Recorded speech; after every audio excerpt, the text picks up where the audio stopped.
won this event in 91. And here we go, Kankerlin on the road now. Fantastic driver, this fella. Watch this fella as he cranks up the little Lancia. Beautiful little balance car here. Likes to twist his stuff as he comes down. Washes off a little speed, under brakes and gets it sideways through. Alan, he'll have to keep up the pace. He certainly will. He's enjoying equal first position at the moment. But you see the way he flung the car to the left, then to the right. That's a thing that these Finnish drivers perfected, the right-hand braking style to get through the corner. Here we are, over the first jump. Yep. And looking good, Hugh Kankerlin won the event here. Of course, in 90 and 91, the Rally Australia, winner of the 86, 87, 91 World Championship, driving for Martini Racing in the beautiful little Lancia car. That's really been their year. Carlos Sainz, the man who must win here in Australia to keep his World Championship hopes alive. And he's looking through a windscreen of, well, cold and grey, but it'll certainly hot up when the Spaniard gets going. Let's building up. Carlos Sainz on the track. This guy is super spectacular. Watch this. Here he goes. You watch him. Little left, then right. Whoops, Daisy did that a little bit wrong, actually. I think he put a bit too much braking on there. And there's some concrete walls down there that they fill up, the organisers here, and the drivers are very, very conscious they're there. If you lose it, bang, you're straight into the concrete. Down the hill. Watch the road. It gets a bit slippery. See the car getting sideways now. Through the grid. Beautifully done. Now he lines it up with this very quick left-hander. Whoops, a little bit sideways. He's a bit untidy, Des, I think, but he seems to be slightly... But this is the man's style. He is very aggressive. Back with Kankerlin. Kankerlin, the little Lancia, coming up to the jump area. Watch this. A little bit of hoopty-doo here. Gets really sideways now. And you watch the straw barrier there as he comes through. Over the jump again. Fantastic stuff from Kankerlin. He's really wound that little Lancia up. He really wants to... I spoke to him earlier this morning. He said he wanted to take an early lead and maintain it. He's in a very aggressive mood. 134 kilometres an hour. You saw the police radar back there. Official time 0:03:42:95. So that's the time to beat so far. Didier Auriol on the line, the teammate who has done so well. 5 wins this year, all around the world. Having his best year, the Frenchman. He's on the track and racing now, and he is also spectacular. Straight away, he gets it sideways and the power down. Well, he was equal quickest in the first stage with his teammates Kankerlin, so it's going to be really up to these two guys now to see who's going to set the pace. Here we are now back with Carlos Sainz. Has to win this Rally Australia. The Telecom Rally Australia keeps his World Championship hopes alive. Gets the car out of shape. Coming up to the jump areas now. Oh, nice big slide from Sainz, the Spaniard. El Matador's harder here at WRC. I mean, the guy only knows one speed, and that's flat chat the whole way. I mean, he's got that car. He knows that this is... If he doesn't win today, his World Championship hopes are dead. So he's really going for it. 139 kilometres an hour. And definitely faster than the Lancia on that section. There's his time, 3:34:43. Ari Vartman on the line now. The man, of course, Pikes Peak Run. We've shown it to you so many times on Nine's Wide World of Sports. That time was set in 1988. He told us last night that they want to put concrete all around that area now leading up onto the hill, and he said he'd still like to have a go. It's going to be very dangerous. Vartman on the circuit. It's a very quick little car. They run this car, not obviously in rally trim, at the 12-hour race at Bathurst, and it really did open up a few eyes. It's a very quick, constant four-wheel drive, turbocharged car, very quick, and of course he finished in front of the Toyota in the first stage, which is no mean feat. Okay, Didier Auriol now, the man leading the World Championship, 5 first, Monte Carlo, Corsica, Acropolis, Argentina, Finland, and he wants to do it here. Equal fastest time with Kankerlin in that first stage. Watch him now as he winds up over the yups. There's the first one. I see something hanging off the back of this little Lancia. There we go. Now, it almost looks like he's gone a little bit wide. It may be through one of those gates. He's caught the back of the car and ripped the rear bumper off it. Well, the car getting out of shape already. Not quite as spectacular as Sainz down through this area, but the little Lancia handling everything pretty well. Lots of people out here. Drizzly rain. The dust is down, but the track's very fast. As you can see, it's slide round. We'll look for his fastest time on the police radar track. There it is, 1:33. Slower than Kankerlin, slower than Sainz. His time, 3:37:18. One of the great characters of Australian motorsport, a great talent, and I hope you enjoyed that armchair ride around WRC. Here he goes. Anything can happen when Dungo gets going. And let me tell you, very respected around the world, and was only a last-minute entrant here. Mitsubishi decided to put him back in the rally, and the fans here in Western Australia, right around Australia, are really happy about that. Here's a Subaru. Harry Vatman. Here we go, that was 130 to 151. Bit of confusion there, so if he was on the road, he couldn't have booked him. His time, 3:40.89 for Harry Vatman. And here we go now with Ross Duncan coming up to the Yups. He loves this. Watch Duncan. Duncan will throw everything here. The big heavy car comes down a lot harder than the light nimble European cars. Bang, bang, bang. Thank you, ma'am. Duncan in action here. Get him some air. Yes, very, very clean, and he obviously got through that bend. There we go, 129, I think that was. It was a bit quick on the camera, but obviously a lot slower than those more lighter, powerful cars. So Ross Duncan's time, 3:42.76 for the Aussie. Yes, and Carl. It's 4 seconds off the pace of Duncan. Now, Alan, this track has totally changed now since they were here just an hour or so ago. They've been out to York and back. The rain has really taken hold, and where it was just slippery, now it's quite wet. Well, the rain's just continued to pour down. Now, he's off now, but the rain has poured down consistently since we've been here, and it's really soaked the ground, as you can see. Now, they may, all the stuff that they may have learnt this morning may be out the window. They might even have to go to different tyres. Oh, look at that, a lot of sliding as he went in fairly deep. You know, it is now actually look at that bit of sideways coming out, a lot of trouble putting the power down. It's another learning curve for them. No doubt about that. Hewitt can't really doing a bit of slip and slide here at US now as we see him come down under brakes. Watch the car's attitude change here. Gets a little bit of air. Plenty of mud sliding around there. Gets the car totally sideways. Watch this now. Oh, great driver, this fellow. Plenty of experience. As we said before, winner 86, 87, 91 World Championships, 90 and 91 the Rally of Australia first place. You're watching one of the best in the world here as he comes up to the starting grid. Over they come again. Bang! Thank you. Great television here from the West. Lewis Moyer, the co-driver of the great Matador. Carlos Sainz now. Look at the Salika as he gets it going and throws the mud straight away. He's got the car sideways and turned up. This is Carlos Sainz when he loves to go. He's on the charge. He's made 4 seconds up. The attitude of the car every which way. He's in for a big go here. But we're back now with Kagan as he comes up to the Yups. Oh, what about Sainz with a big slide? Talk about slippery and wet. Road conditions here falling away. Remember, they'll get chopped up as this rally continues. But these men are getting the best of the conditions. There's the speed trap for you, 129. Now, if you see that change, that's because the car's accelerating. Time for Kagan, 3:48.29. Yeah, well down on this morning's time, so that's not entirely surprising. Car 3 in the line. The man leading the rally so far, Didier Oriel from France. Going to Archer. Away he goes. We'll go back to Sainz in a moment.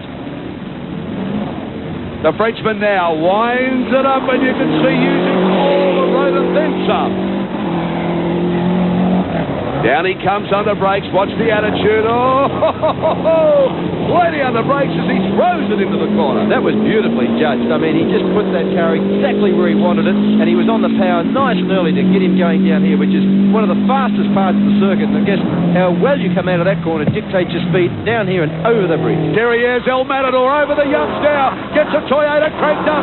Don't forget his best time this morning was 3.34 seconds. 3 minutes 34 was his time this morning. And he really is on the charge. Has been making seconds up on every stage. Look at the air the Toyota gets now. Up he goes down a gear. Puts it down right to the floor and gets plenty of power to the ground. Yeah, he's certainly putting the power to the ground. It's going to be very interesting to see. I predict this car is going to be about 3 or 4 seconds quicker than the Lanciers, but time will tell. He's certainly trying.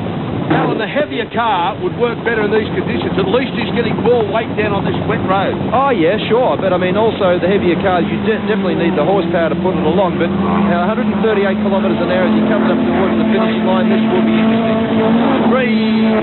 3:45.55. Yeah, well, that's 3:34 this morning. Harry Vatman now. Harry Vatman. Remember, as we told you this morning, the Pikes Peak run. You've seen that vision on Wide World of Sport so many times. He's had people in Australia coming up and complimenting on that vision since he's arrived here. He said, I can't believe how many people have brought it up. Of course, that time was set way back in 1988. This fellow, 10 World Championship events, 81 world title, 87 through 91, the Paris to Dakar, he was first, 87, 88, 91, the Faroes Rally was first, and of course that Pikes Peak record we told you about, unbelievable vision. We're back down with car 3. This is Didier Oriel. Yeah, I think in this condition, it's the guy that's going to be able to get the power to the road cleanly, get out of the corners nice and cleanly without going too sideways, because that's where obviously you lose a lot of your time. Balance all important here, so delicate. Everything, and these guys are fantastic. They actually brake with their left. Here we go, 130 kilometres an hour, coming up towards the end. So Oriel's time of 3:49.16 for the Frenchman. This is Ari Vartan now over the ups. The finish ace.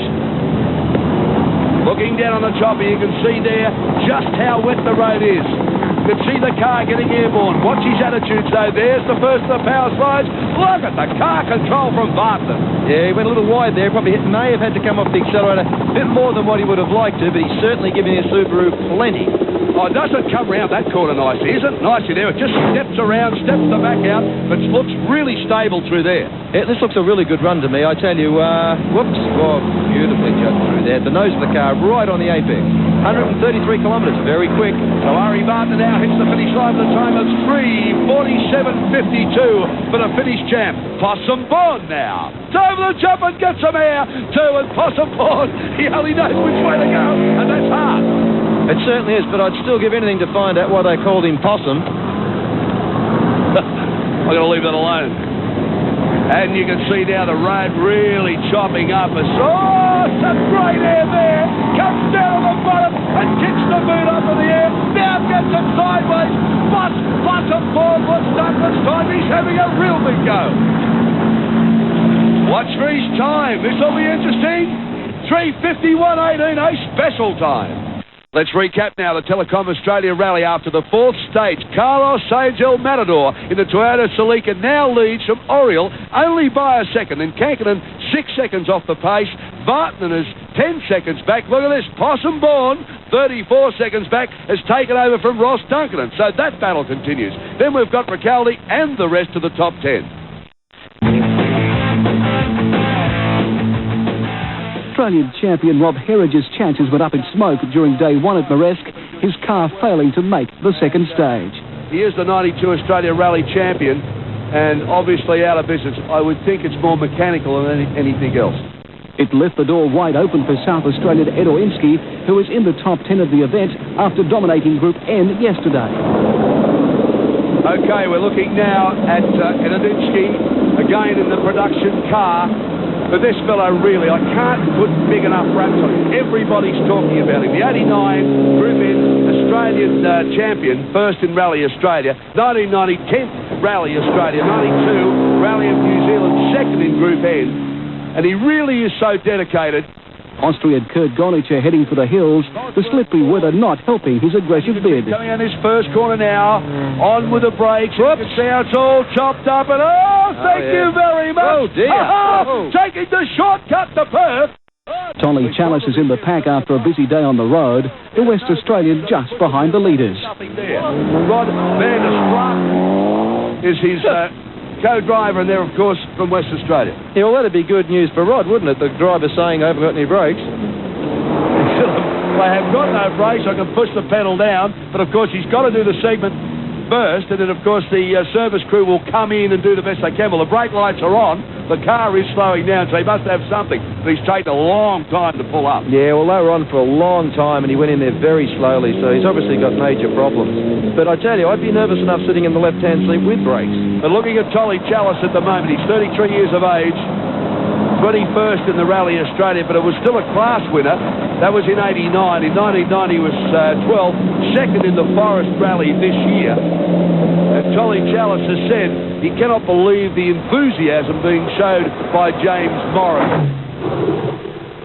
And New South Wales driver Craig Starrard also on the pace in Group N. By day's end, he was in the top 6. The Aussies face another difficult day, rain sweeping the course on day one, but they're right in it. 92 Rally New Zealand, he was in 10th, 92 New South Wales state champion, and also the ARC currently laying in 6th position. But this car is really getting some great attitude. Well, it's all over the road. I really can't understand it because he seems to be seesawing at the back, and I can't understand why it's doing that. Well, he's certainly using a lot more road than everybody else has done right throughout the wet section here at WRC. So let's have a look at Craig Stallard as he gets a little bit of air. Now, this is difficult. You see the little stab of the brakes there. Watch the car wash off the speed. Oh, nicely round sideways.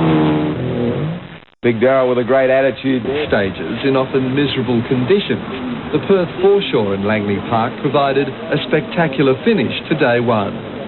On a specially constructed track lined with thousands, many fanatical and all curious, the best in the world shrugged off the day's fatigue, exploding in an almost brutal test of one-on-one match racing. And it was Juha Kankkunen, three-time winner here, who produced a devastating opening run, burning off the matador Carlos Sainz by a full 3 seconds over the 2 kilometres.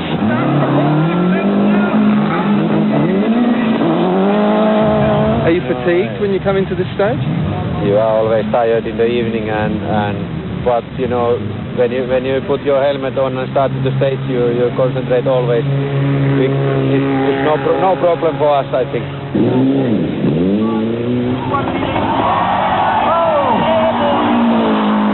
But day one unquestionably belonged to Didier Oriol. A winner of 5 events this season, he performed brilliantly to edge out short stage specialist Ari Vartinen. A dazzling finish which helped him carry a substantial 35-second lead into day 2. Are you well satisfied with your performance today? Yes, I'm very satisfied. For me, tomorrow I try to drive fast, but not too fast. For 7th place, Ross Dunkerton, the best performed Australian, Argentina's Jorge Recalde was proving a hard man to catch. But to the delight of his hometown, Dunkerton, although pipped by metres, recorded an identical time, a fast 1 minute 33. In all, an exhausting, exhilarating end to an arduous first day. But with even greater dramas lying ahead, appetites have been well and truly whetted.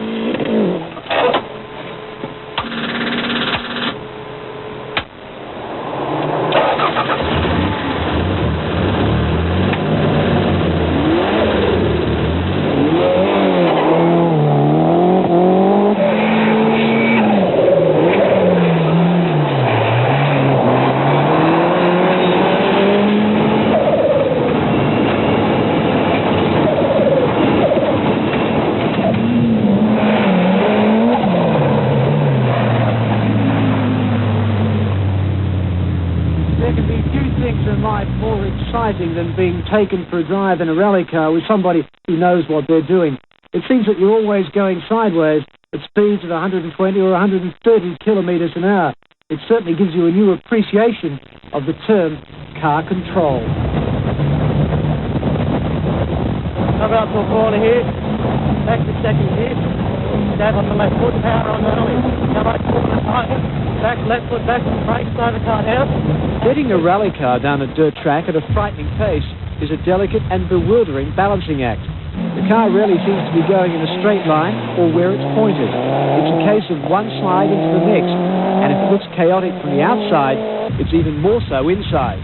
At times you get extremely busy. Sometimes you might be sideways around the corner and you need to change gears and be braking at the same time, so you've got one hand on the steering wheel correcting a slide while you're changing gears with a clutch, one foot on the clutch and your toes on the brake braking while your heels on the accelerator getting the revs right, so it gets extremely busy at times. All this at 120 or 130 kilometres an hour? Yeah, that's correct, in the middle of a corner. Neil Bates is one of Australia's top young rally drivers. He is constantly challenging for the lead in the Australian Rally Series, and last year in Rally Australia he finished in the top 10 in a new and unfamiliar car.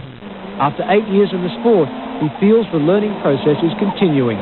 The average age of good rally drivers is probably getting close to 40, so it's a very, very demanding sport. It takes a lot of time and a lot of experience to learn how to go fast. One of the most important elements of the rally driving craft is the slide. You'll often see a car flick away from a corner before turning in. The drivers say that by keeping the car sliding or off balance, you keep your options open. It's important to change the direction. In rallying, you don't know what's coming up, and you need to change direction of the car instantly. And if you've already got the car off balance, it's much easier to change direction of the car to any direction you want to go. Could be a kangaroo jumping out in front of you. It could be a corner that's sharper than what you think. There's so many things that you need to change direction for. But perhaps the most dazzling part of the rally driver's repertoire is their footwork. Like many race car drivers, they often use all three pedals at once, keeping the engine revs up with the heel whilst braking and changing down. However, combine this with left foot braking and the skill level becomes more specialised. It enables them to keep engine revs up so they can exit corners faster. It allows them to get to their brakes a lot quicker, and it also helps them in changing the car's attitude on the road. Coming into a corner to left foot brake, you can also balance the car on the accelerator and the brake without having to lift off the accelerator all the time and make separate moves. You can actually balance the car on the brake by dabbing the brake and getting the rear out, because rally cars run quite a lot of rear brakes compared to a standard car, so just a quick dab on the brake will turn the car into the corner more by getting the tail out. So in other words, you're actually steering the car with the brakes? Most definitely. It's all probably like a ballerina or ice skater or something. You've totally got the car unbalanced and just flowing the whole time, just smoothly flowing from corner to corner, and it's all quite smooth, although at times it doesn't look it.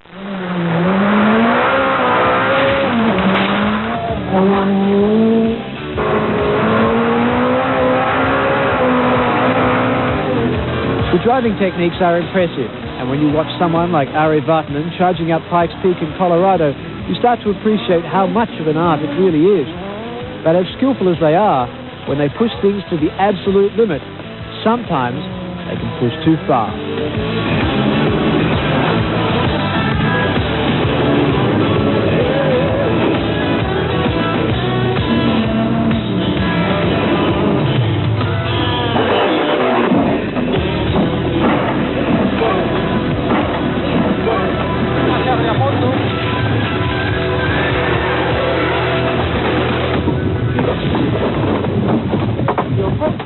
Tough way to park a car. Minutes behind Oriole.